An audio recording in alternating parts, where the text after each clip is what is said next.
You ask Tiger to solve. This deals with linear equations with one unknown. The final result is g equals -2. Let's solve it step by step. Group all g terms on the left side of the equation. Add 3g to both sides. Group like terms. Simplify the arithmetic.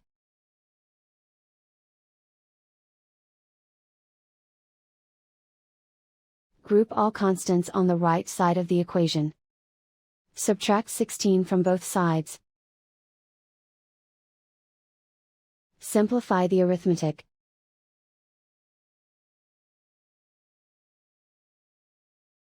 Isolate the g. Divide both sides by 8. Simplify the fraction. Find the greatest common factor of the numerator and denominator. Factor out and cancel the greatest common factor. And so the final result is g equals -2.